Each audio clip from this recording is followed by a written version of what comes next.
दूर किसी जंगल में टूनी चिड़िया अपने दो बच्चों के साथ रहा करती थी। अपने बच्चों से तो सभी प्यार करते हैं, लेकिन टूनी चिड़िया को अपने बच्चों से कुछ ज़्यादा ही प्यार था। टूनी चिड़िया का ये परिवार बहुत खुशी से दिन गुजार रहा था। फिर एक दिन अचानक से आसमान में बादल छाए और फिर ज़ोरदार बारिश शुरू हो गई। टूनी चिड़िया अपने परिवार के साथ घर में सहमी हुई बैठी थी। अभी कुछ दिनों का भोजन तो है हमारे पास, लेकिन अगर बारिश ना रुकी तो हमारे बच्चे क्या भूखे रहेंगे। कितने दिनों का भोजन बचा है? बस 2 दिनों का भोजन बचा है। उसके बाद हम क्या करेंगे? तुम घबराओ नहीं, हम अपने बच्चों को भूखा नहीं सोने देंगे। मैं कुछ न कुछ जरूर करूँगा। और फिर 2 दिन भी गुजर गए, लेकिन बारिश है कि रुकने का नाम ही नहीं ले रही थी। रोकी जी, इसी बात का मुझे डर था। आज शाम के लिए भी दाना नहीं है। क्या मेरे बच्चे भूखे सोएंगे? टूनी, मुझे पता है, मैं भी यही सोच रहा था। अगर बारिश के डर से हम घर में ही बैठे रहेंगे तो हमारे बच्चे रात को क्या खाएंगे। तुम अब मुझे रोकना मत, मैं अभी जाता हूँ, बच्चों के लिए कुछ न कुछ जरूर लेकर आऊँगा। नहीं, मैं आपको ऐसी तेज बारिश में नहीं जाने दूंगी। बाहर बारिश के साथ साथ ठंडी हवा भी चल रही है। आप कैसे उड़ पाएंगे इतनी तेज हवा में? और वैसे भी आपने तो आज भी दाना नहीं खाया। आप कितना भी छुपा लो, लेकिन मुझे सब पता है। और अब तो आपको भूख भी लग रही होगी। टूनी, मेरी जिंदगी मेरे बच्चे और मेरी पत्नी है। मेरा वजूद तुम सब हो। अगर मेरी आंखों के सामने तुम्हें कुछ भी हो तो मैं कैसे देख पाऊंगा। अब मुझे जाना ही होगा। बारिश का कुछ पता नहीं कितने दिन और रहेगी। तुम उम्मीद जरूर रखना, मैं वापस आऊंगा। मुझे कुछ नहीं होगा। मेरे इन छोटे छोटे बच्चों को भूखा नहीं देख सकता। रोकी जी, आप अपना ध्यान रखना, मैं इंतजार करूंगी। और फिर रोकी कबूतर दाना लेने चला जाता है। बच्चों, भूल न जाना, याद रखना। देखो, तुम्हारे पापा इतनी तेज बारिश और हवा में तुम दोनों का भोजन लेने गया है। वो तुम दोनों को भूखा नहीं रख सकता। तुम दोनों से बहुत प्यार करता है। मेरे बच्चों, हमें तुम दोनों से बहुत सारी उम्मीदें हैं। मामा, हम आपकी और पापा की सारी खुशियाँ पूरी करेंगे। हम आपकी बहुत सेवा करेंगे। हाँ मेरे बच्चों, तुम दोनों पर मुझे पूरा विश्वास है। रोकी कबूतर अब तेज हवा के सहारे पर ही था। वो अपनी उड़ान पर काबू नहीं रख पा रहा था और फिर तेज हवा रोकी को एक दिशा में उड़ा कर ले गई। अब रोकी कबूतर जान गया था कि अब जिस दिशा में हवा चल रही है अब उसे उधर ही जाना होगा। और फिर कुछ देर के बाद वो एक पेड़ से टकरा कर नीचे गिर गया। मैं बच गया, मैं जिंदा हूँ। मुझे अपने बच्चों की खातिर जीना होगा। उन मासूमों के लिए भोजन ढूंढना होगा। और फिर रोकी अपने आप को ऐसे हौसला देता है। जंगल ऐसे सुनसान था कि इस जंगल में किसी भी पक्षी का कोई बसेरा ना हो। हवा थोड़ी कम हुई और रोकी कबूतर फिर से आगे बढ़ता है। उसे अचानक से एक गेहूं का पौधा दिखता है।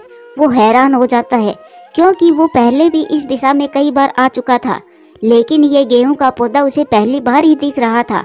फिर रोकी ने वो गेहूं का पौधा लिया और तेज हवा से लड़ते हुए शाम होने से पहले ही अपने घर पर पहुंच गया और उसकी पत्नी उसका बेसब्री से इंतजार कर रही थी।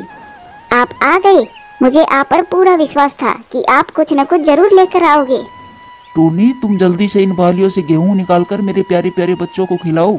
मेरे बच्चे भूखे हैं। पापा, आपको ठंड लग रही है? नहीं मेरे बच्चों, मैं ठीक हूँ। फिर दोनों बच्चे दाना खाकर सो जाते हैं। अपने बच्चों को भरपेट खाना खिलाकर सोता देख माँ और पापा के दिल को बहुत शांति मिलती है। फिर 2 दिन ऐसे ही गुजर गए, लेकिन अगली सुबह बहुत सुंदर धूप निकली हुई थी। चारों तरफ पक्षियों के चहकाने की आवाज आ रही थी। फिर ऐसे ही कुछ समय गुजर गया और वो बच्चे बड़े हो गए।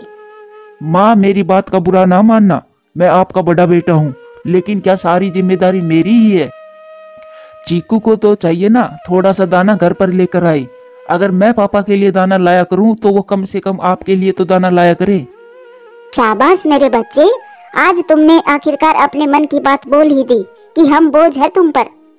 और उसी समय छोटा बेटा चीकू भी आ जाता है। चीकू, सुन लो अपने भाई की बात, ये कुछ कहना चाहता है तुमसे। माँ, मुझे पता है ये क्या कहना चाहता है। दाने के अलावा भी और काम होते हैं, और मैं कौन कौन सी काम करूं? अगर ये अपनी जगह दुखी है तो मैं भी खुश नहीं हूँ। अरे कुछ तो शर्म करो तुम अपनी माँ से ऐसी बातें क्यों कर रहे हो? अगर तुम दोनों हमारे लिए दाना ना ला सको तो हमारा दिल भी ना दुखाओ। ये बातें सुनने से अच्छा है कि हम भूखे ही मर जाएं। पापा, इसमें क्या दिल दुखाने वाली बात है? सच ही तो कहा है। वो सच आपसे बर्दाश्त नहीं हो रहा। इतना कहकर बड़ा बेटा वहाँ से चला जाता है और छोटा बेटा भी चला जाता है। क्या कुछ नहीं किया अपनी औलाद को पालने में? शायद कोई कमी रह गई हम दोनों से। टूनी, तुम दिल छोटा ना करो। बस ये सब तो हमारे भाग्य में ही था, वरना कमी तो कुछ नहीं छोड़ी थी हमने। टूनी चिड़िया और रॉकी ने अपने बच्चों को पालने में ना धूप देखी, ना छाव, ना सर्दी, ना गर्मी। आज वही बच्चे अपने माँ बाप को अपने ऊपर बोझ समझने लगते हैं। माँ, तुम पापा से बात करना। मैं आपको अच्छे से दाना पानी दे सकता हूँ और मैंने अपने लिए अलग से घर भी बना लिया है। तुम मेरे साथ रहो और पापा चीकू के साथ रह लेगा। मैं भी दोनों का खर्चा नहीं उठा पाऊंगा। बेटा, तेरे पापा मुझसे अलग नहीं रह सकता। लेकिन माँ, मुझे भी तो देखो ना, मैंने शादी कर ली है और मेरी पत्नी ने कहा है बस माँ को ही साथ लाना। आप दोनों को साथ रखना मेरे लिए भी मुश्किल हो जाएगा। प्लीज माँ, आप पापा को मना लो। ठीक है, मैं करती हूँ बात तेरे पापा से। और फिर टूनी चिड़िया रॉकी से सारी बात करती है। क्या चंद दानों के लिए हम एक दूसरे से अलग हो जाएं? ये दिन भी देखना बाकी रह गया था क्या? रॉकी जी, मेरी खातिर, आप मेरी खातिर मान जाइए। आप चिंता ना करना, हम मिल लिया करेंगे। हम दोनों दूर भले ही हो, लेकिन हमारा दिल तो पास ही है ना। और फिर ऐसे रॉकी कबूतर मान जाता है और कुकू अपनी माँ को साथ लेकर अपने घर चला जाता है। मिंकी, ये है मेरी माँ। नमस्ते माँ जी। खुश रहो बेटी। और फिर टूनी चिड़िया अपने बड़े बेटे के साथ रहने लगती है। चीकू, जो कि टूनी का छोटा बेटा था, जब शाम को घर आता है तो अपनी माँ को ना देखकर अपने पापा से पूछता है, पापा, मम्मा कहाँ है? फिर रॉकी कबूतर उसे सारी बात बताता है। सारे फैसले वो कुकू ही करेगा, मुझे भी हक है। मैं भी अपनी मर्जी की जिंदगी जीना चाहता हूँ। और फिर वो चीकू कुकू की तरफ चल देता है। माँ, तुम यहाँ आकर रहने लगी। मैं पापा के साथ नहीं रह सकता और आप यहाँ कुकू के पास आ गए हो। बेटा, हम दोनों बहुत मजबूर हैं। ये देखने से अच्छा है कि हम मर ही जाएं। हमारा तो जीवन ही बर्बाद है। हाँ, मेरी बात तो सबको बुरी लगती है। चीकू, तुम्हें बना बनाया घर मिल गया और तुम्हें क्या चाहिए? रहो उसमें। मुझे वो घर नहीं चाहिए। मैं वहाँ पापा के साथ नहीं रह सकता। मैं पापा के साथ बोर होता रहता हूँ। मैं भी जा रहा हूँ। मैं अपना घर खुद बना लूंगा। इतना कहकर चीकू भी वहाँ से चला जाता है। उधर रॉकी कबूतर उदास बैठा था। वो अपने वीरान घर को देख रहा था, जहाँ पर कभी खुशियाँ ही खुशियाँ थी। वो काफी समय तक बैठा बैठा सोचता रहता है, कभी अपने घर और कभी परिवार के बारे में। और फिर कुछ समय के बाद वो अपने बड़े बेटे कुकू के घर की तरफ चला जाता है। कुकू और उसकी पत्नी बाहर घूमने गए हुए थे। वो अभी तक घर नहीं आए थे। टूनी चिड़िया अकेली तन्हा बैठी थी। वो जैसे ही अपने पति को देखती है, रोने लग जाती है। मुझे पता था आप मेरे पास जरूर आएंगे। मैं तो ऐसी जिंदगी से तो मरना ज्यादा पसंद करूंगी। टूनी, तुम चिंता ना करो। हमारे पंख कमजोर जरूर है, लेकिन हम एक दूसरे की ताकत हैं। हम हौसला करके दूसरे जंगल चले जाएंगे। हमें अपने बच्चों से बहुत उम्मीद थी, लेकिन वो उम्मीद धरी की धरी रह गई। अब हमें इन दोनों को इनके हाल पर छोड़ देना चाहिए। ये खुश रहें, आबाद रहें, लेकिन हम दोनों अलग अलग नहीं रह सकते इस उम्र में। अगर साथ में जी ना सके तो साथ में मर जरूर जाएंगे। ऐसा कहकर रॉकी और टूनी चिड़िया एक सफर पर निकल पड़ते हैं। वो दोनों धीरे धीरे उड़कर दूसरे जंगल में पहुंच जाते हैं। वहां पर एक मिठू तोता रहता था। वो बहुत अच्छा था। वो उनका दोस्त बन जाता है। मिठू टूनी और रॉकी का घर बनाने में मदद करता है।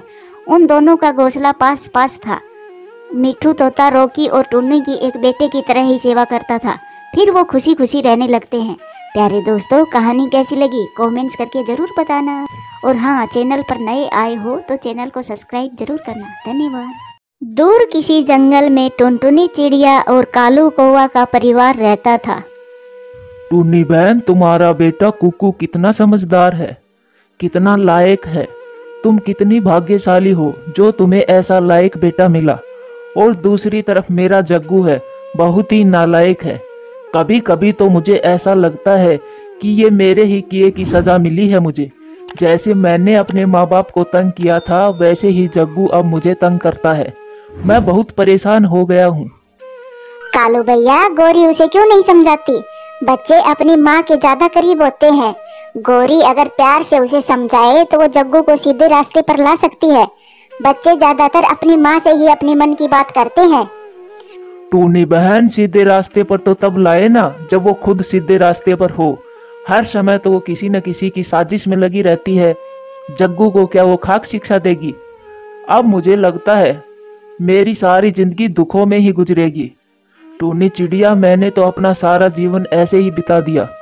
मैंने सोचा जग्गू थोड़ा मेहनती निकलेगा तो मैं बाकी का जीवन आराम से बिताऊंगा, लेकिन वो तो ऐसा निकला कि मेरी सारी उम्मीदों पर ही पानी फिर गया। कालू भैया, जग्गू अभी छोटा है, आप ज्यादा चिंता ना करें, बड़ा होकर सुधर जाएगा। उसकी माँ उसे सुधरने देगी तभी तो वो सुधरेगा ना। और फिर कालू कौवा वहाँ से चला जाता है। कालू कौवा बहुत दुखी था।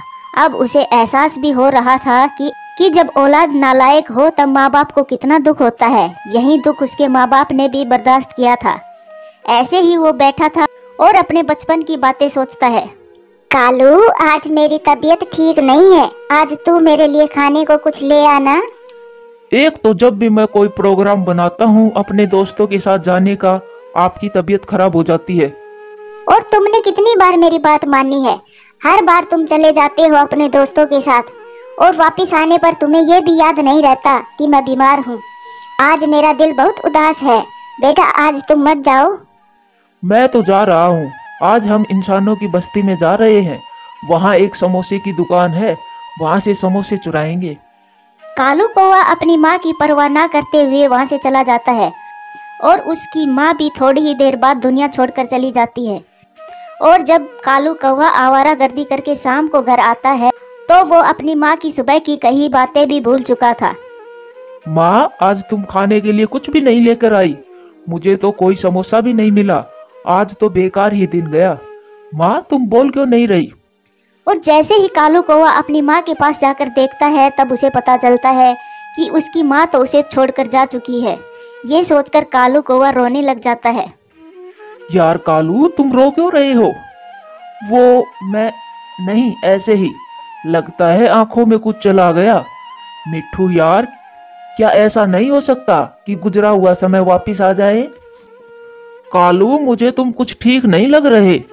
नहीं, मैं ठीक हूँ, वैसे ही मन थोड़ा भारी भारी है। और कालू कौवा वहाँ से चला जाता है। ये कालू कौवा भी ना कुछ पता नहीं चलता इसका। कभी कभी तो इतना खुश होता है और कभी इसका कुछ पता ही नहीं। आज इतना उदास क्यों है? आ गए कालू जी, आज इतनी देर लगा दी आने में? वो ऐसे ही बस थोड़ी देर टुनटुनी चिड़िया के पास बैठ गया था। बहुत मीठी है ये टूनी चिड़िया, जितनी अच्छी बनती है उतनी अच्छी नहीं है वो। क्यों, क्या हुआ? हुआ कुछ भी नहीं, मेरे जग्गू के पीछे पड़ी रहती है हर समय। मैंने आज उसे कह दिया कि खबरदार अगर मेरे जग्गू के बारे में बात की तो लाखों में एक है मेरा बेटा। गोरी, अब जग्गू बड़ा हो गया है, अब हमें थोड़ा ध्यान देना चाहिए उस पर। आखिर उसे भी आगे चलकर एक जिंदगी गुजारनी है, उसे भी अपने परिवार को संभालना है। तुम्हारा मतलब क्या है कालू? मेरा जग्गू कोई आवारा है? मुझे तो पहले ही पता था कि तुम उस टुनटुनी चिड़िया के पास से आए हो। खूब भड़काया होगा तुम्हें मेरे जग्गू के बारे में। गोरी, तेरे साथ तो बात करनी ही बेकार है। और फिर ऐसे ही रात हो जाती है। अगली सुबह जग्गू अपनी माँ से कहता है, मम्मा, जल्दी से मुझे खाने को कुछ दे भी दो, मुझे बहुत जोरों की भूख लगी है। मेरे राजकुमार, मैं अभी तेरे लिए कुछ खाने को लेकर आती हूँ। क्या आप अभी तक कुछ चुरा कर नहीं लाई हो? बेटा, इस समय सभी पक्षी अपने अपने घोंसले में ही रहते हैं, सब जाने ही वाले हैं, फिर लाती हूँ कुछ। खुद तो पेट भर लिया होगा और जब मेरा खाने का समय आता है तब कहती हूँ लाती हूँ कुछ न कुछ। मैं खुद ही कर लूंगा कुछ, मुझे बहुत देर हो रही है और मुझे घूमने भी जाना है। और फिर जग्गू वहाँ से चला जाता है। देख लिया तुमने, कितनी बदतमीजी कर रहा था तुम्हारे साथ। और तुम आराम से बैठे रहो, तुम्हें तो बस मौका चाहिए उसके पीछे पड़ने का। तुम तो राजा बन के बैठे रहते हो, कभी किसी पक्षी के पास और कभी किसी पक्षी के पास। तुमसे खुद से तो कुछ होता नहीं है कि अपने बेटे के लिए कुछ ले आऊं। गोरी, मैं खुद को बदल लूंगा, अब तुम्हें भी खुद को बदलना चाहिए अपने बेटे के लिए। अब वो बड़ा हो गया है, अगर हम ही उसे चोरियां करके खिलाएंगे तो वो भी तो चोर ही बनेगा। कालू, ये तुम ही हो या कोई और? मुझे लगता है तुम बीमार हो, जाकर दवाई ले आओ। और फिर गौरी वहाँ से चली जाती है। कुकू आजा मेरे साथ, मैं पहाड़ों की तरफ जा रहा हूँ, सैर करेंगे, बहुत मजा आएगा। नहीं, मैं नहीं जाऊंगा पहाड़ों की तरफ, मेरी मम्मा ने मुझे मना किया है, वहाँ पर खतरनाक उल्लुओं की गुफा है। तुम तो हो ही डरपोक, मुझे तो किसी से भी डर नहीं लगता, मैं तो जा रहा हूँ। और फिर जग्गू वहाँ से पहाड़ों की तरफ चला जाता है। मम्मा आज जग्गू आया था, मुझे कह रहा था कि पहाड़ों की तरफ चले, मैंने तो मना कर दिया उसको। कुक्कू बेटा तुमने बिल्कुल सही किया, पहाड़ों की तरफ तो बहुत खतरा है, मैं अभी कालू कौवा को बता कर आती हूँ। अभी वो दोनों ये बातें कर ही रहे थे कि कालू कौवा भी वहाँ आ जाता है। टूनी बहन, क्या तुमने जग्गू को कहीं देखा है? सुबह से घर से निकला हुआ है, अभी तक वापस नहीं आया है। कालू भैया मैं आपकी तरफ ही आ रही थी। और उसके बाद टुनटुनी चिड़िया कालू को सारी बात बताती है। गौरी कौवी भी वहाँ आ जाती है। कालू मैंने तुम्हें जग्गू को ढूंढने भेजा था और तुम फिर इस चिड़िया के साथ गप्पे लगा रहे हो, तुम्हें कुछ चिंता भी है अपने बेटे की? तुम अपना मुंह बंद रखो, जग्गू पहाड़ों की तरफ चला गया है। क्या मेरा जग्गू? मैं अभी जा रही हूँ अपने बेटे को ढूंढने। गौरी बहन अभी अंधेरा होने वाला है और तुम अच्छी तरह जानती हो कि पहाड़ों की तरफ कितना खतरा है। अब तुम धीरज रखो, सुबह हम सब चलेंगे जग्गू को ढूंढने। लेकिन मेरी आज की रात कैसे गुजरेगी अपने जग्गू के बिना? अगर तुम उसे समझाती तो आज तुम्हें ये दिन न देखना पड़ता। अगर मैंने नहीं समझाया तो तुम क्या किराए पर थे? तुम समझा देते, आखिर बाप हो उसके। ये समय लड़ने का नहीं, आप बस प्रार्थना करें कि जग्गू कहीं भी हो, सही सलामत हो। फिर रात हो जाती है। कालू कौवा और गौरी कौवी को पूरी रात नींद नहीं आती। सुबह होते ही वो टूनी चिड़िया को साथ लेकर पहाड़ों की तरफ चले जाते हैं। वो वहाँ जाकर उसे बहुत ढूंढते हैं, लेकिन जग्गू उन्हें कहीं नहीं मिलता। आखिर वो थक हार कर एक जगह बैठ जाते हैं।